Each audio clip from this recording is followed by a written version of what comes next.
ورنہ جب تک وہ سوتا رہا چاہے روشنی ہو یا نہ ہو اس کے لیے تو وہ نیند ہی ہے، لیکن جب آنکھ کھل گئی اب وہاں سے وہ اپنی زندگی کے راستے طے کر لے، معلوم کر لے کہ آخر اس مہینے میں جو بدعات ہو رہے ہیں اس کا قرآن و حدیث سے کیا واسطہ ہے، کیا رشتہ ہے۔ ہرگز کوئی رشتہ نہیں ہے، اگر کوئی رشتہ نکلتا ہے تو آپ کریے، رشتہ نہیں نکلتا ہے تو سرے سے آپ چھوڑ دیجیے۔ باقی کھانا کھلانا، عیسیٰ ثواب پہنچانا یہ قرآن و حدیث سے ثابت ہے۔ صدقات کرنا آپ سال تمام کیجیے، مہینہ تمام کیجیے، آپ اس کو خاص ثقافت رکھیے۔ اسی طریقے سے بہت ساری کتابیں ملتی ہیں کہ یہ وظیفہ، یہ نورانی، یہ فلاں، یہ فلاں، ہرگز کوئی ثابت نہیں ہے، کوئی وظیفہ ثابت نہیں ہے۔ آپ رات بھر پورا مہینہ قرآن پڑھیے، پورا مہینہ سال تمام آپ نماز پڑھیے، کون آپ سے کیا کہہ رہا ہے؟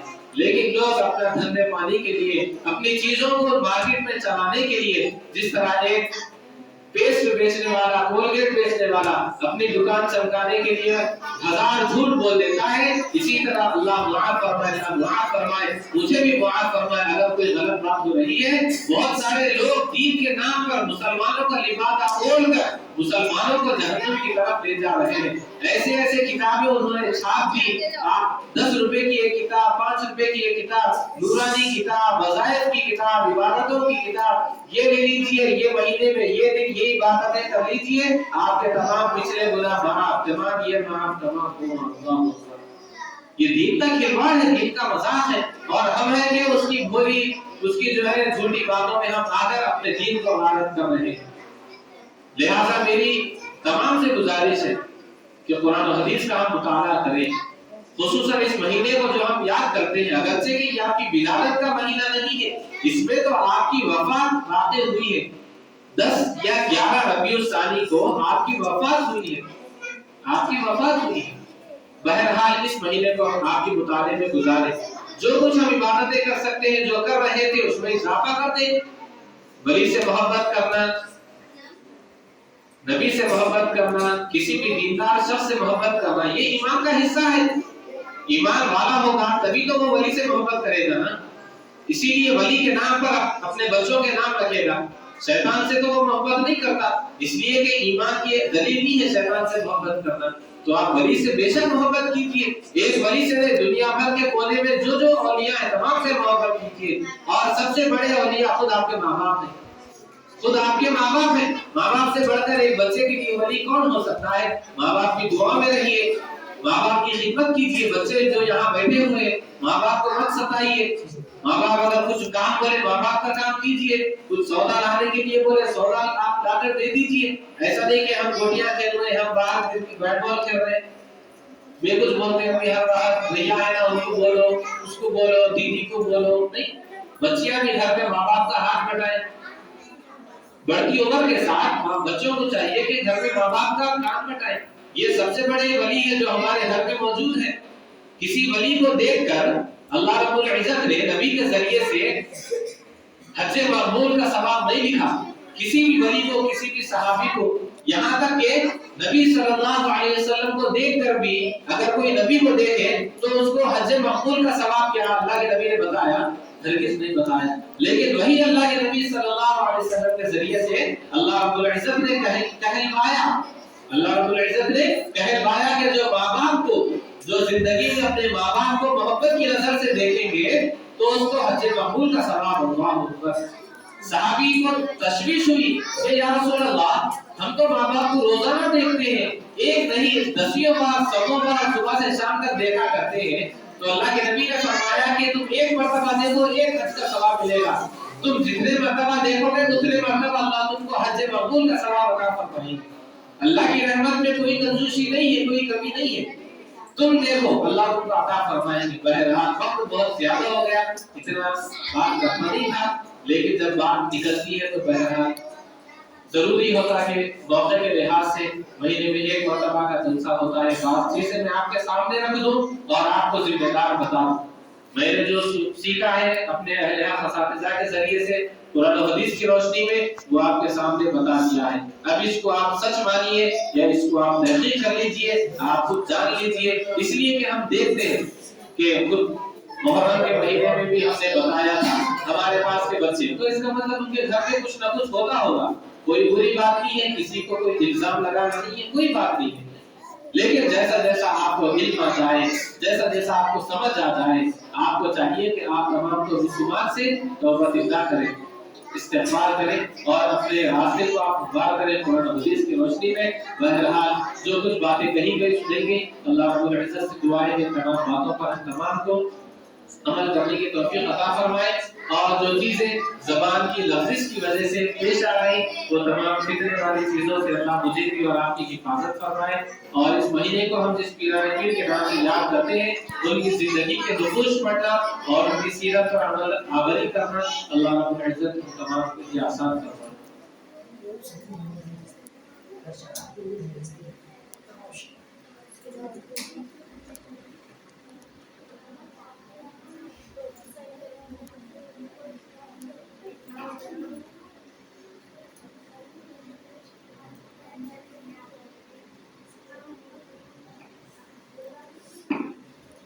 دعا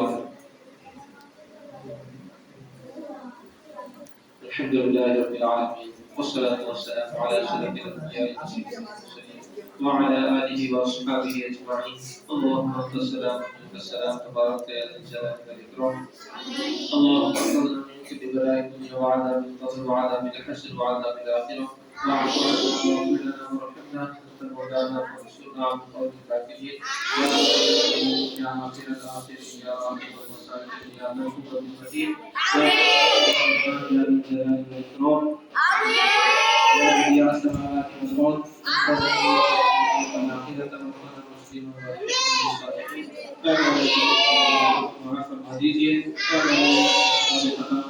فرما دیجیے، ہمارے یہاں بیٹھنے کو صحت قبول فرما دیجیے،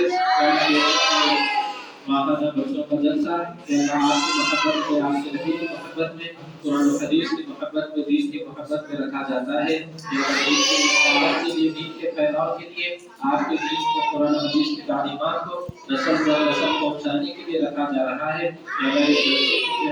فرما دیجیے، قبول فرما دیجیے، یا اللہ اس کو ہم تمام کی نجات کا ذریعہ بنا دیجیے، جیسے کہ اللہ آپ بندے کی مغفرت کے لیے، نجات کے لیے ہیرے بہانے تراشتے ہیں، یا اللہ آخری درجے میں اس جلسے کو ہماری نجات کا ذریعہ بنا دیجیے، یا اللہ جتنے لوگ اس میں شریک ہوتے ہیں، یا اللہ اپنی قربانی دے کر، یا اللہ ان کے قربانی کی، ان کے وقت کی لاج رکھ کر، یا اللہ آپ اس جلسے کو قبول فرما لیجیے، جتنے بچوں نے جلسے میں پڑھا ہے، جو کچھ انہوں نے پڑھا ہے قبول فرما لیجیے، اس پر عمل کرنے والا بھی تمام کو اور ہم تمام کو بنا دیجیے، اور یا اللہ اس جلسے میں یا اللہ جو کچھ باتیں کہی گئی ہیں یا اللہ تمام باتوں پر عمل کرنے والا بنا دیجیے، یا اللہ اس مہینے کو یا اللہ لوگ یا اللہ پیران پیر کے نام سے یاد کرتے ہیں، یا اللہ آپ کی سیرت یا اللہ آپ جانتے ہیں، آپ نے ان کو وہ عہدہ وہ مقام عطا فرمایا تھا کہ آپ نے ان کو اولیاء کا سردار بنایا ہے، یا اللہ یہ بات آپ نے تمام دنیا پر جاری کر دی، آج بھی ان کے نام لیوا ہے، یا اللہ آپ ان کی سیرت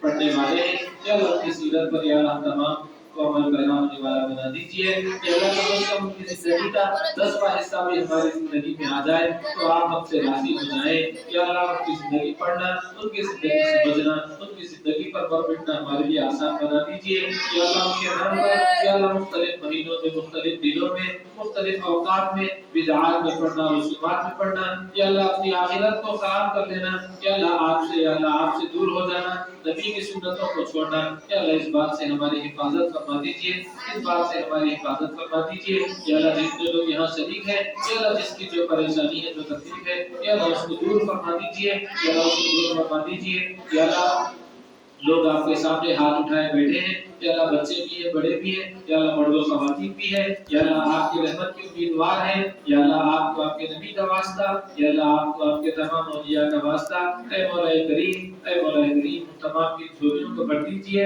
یا اللہ ہمارے ہاتھوں کو خالی مت لوٹائیے، یا اللہ ہمارے ہاتھوں کو خالی مت لوٹائیے، یا اللہ آپ کے خزانے بھرے پڑے ہیں، یا اللہ رتی برابر کو اس میں کبھی واقع نہیں ہوتی، یا اللہ آپ اپنے خزانوں کو ہم تمام پر کھول دیجیے، یا اللہ تمام پر کھول دیجیے، یا اللہ تمام کی دلی بنا دیجیے، تمام کے مسائل کا دفاع فرما دیجیے، تمام مشکلات میں آسانی کے فیصلے فرما دیجیے، یا اللہ جو بیمار ہے ان کو صحت و تندرستی کے فیصلے فرما دیجیے، یا اللہ جو پریشان حال ہے ان کی پریشانی کو دور فرما دیجیے۔ دیجیے، جو قرضوں میں ملوث ہیں ان تمام کو قرضوں سے نجات عطا فرما دیجیے، یا اللہ قرضوں کے بوجھ سے، یا اللہ قرضوں کی یا اللہ نحوست سے، یا اللہ ہماری حفاظت فرما دیجیے، یا اللہ جتنا ہو سکے بغیر قرضے کی زندگی گزارنا ہمارے لیے آسان بنا دیجیے، یا اللہ آپ ہمارے حامی و مددگار بن جائیے، آپ یا آپ کا ہم کو محتاج بنا دیجیے، دنیا سے ہم کو بے نیاز فرما دیجیے، دنیا کے سامنے ہاتھ پھیلانا، دنیا کا محتاج بننا، یا اللہ دنیا کے حوالے ہونے سے ہماری حفاظت فرما دیجیے، یا اللہ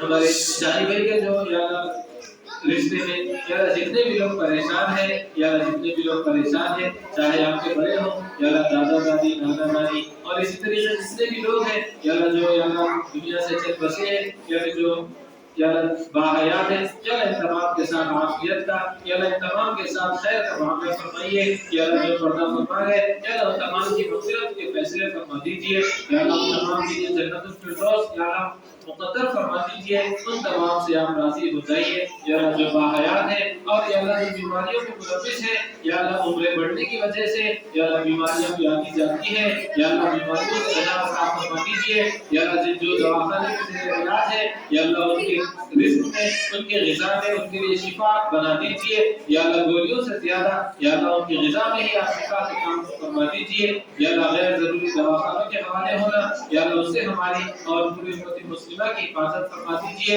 یا اللہ پوری امت مسلمہ کی حفاظت فرما دیجیے، یا اللہ جتنے بھی لوگ یہاں بیٹھے ہیں یا اللہ جن کے جو جائز خواہش ہے، جو جائز ضرورت ہے اس کو آپ پورا فرما دیجیے، یا اللہ جو نکاح کی وجہ سے یا اللہ پریشان ہے، چاہے وہ بچوں کے لیے ہو یا بچیوں کے لیے ہو، یا اللہ آسان جوڑے بنا دیجیے، آسان اور سنت کے مطابق یا اللہ رشتے بنا دیجیے، یا اللہ بے شک آپ رشتے آسمان میں طے کرتے ہیں، یا اللہ مناسب رشتے یا اللہ طے فرما دیجیے، یا اللہ غیر ضروری یا اللہ غلط سلط رشتوں میں پڑھ کر زندگیاں خراب کرنے سے ہماری حفاظت فرما دیجیے، یا اللہ آپ کے نبی نے دین کو تصوری بنایا ہے لیکن ہم دین کو چھوڑ کر تمام چیزیں دیکھتے ہیں جس کی وجہ سے ہمیں خسارہ اٹھانا پڑتا ہے، یا اللہ تمام چیزوں کو پیچھے رکھ کر دین کے مطابق رشتوں کو جوڑنا، رشتوں کو آگے بڑھنا، یا اللہ یہ ہم کو سمجھا دیجیے، یہ ہم کو سکھا دیجیے، یا اللہ جو کچھ ہم نے مانگا ہے وہ عطا فرما دیجیے، بہت ساری چیزیں ہیں یا اللہ جو ہمیں مانگنا بھی نہیں آتا، یا اللہ آپ ہم کو عطا فرما دیجیے، یا اللہ آپ ہمارے دلوں کو یا اللہ دلوں کی تمناؤں کو، دلوں کی خواہشات کو جاننے والے ہیں، یا اللہ دلوں کے رازوں سے آپ واقف ہیں،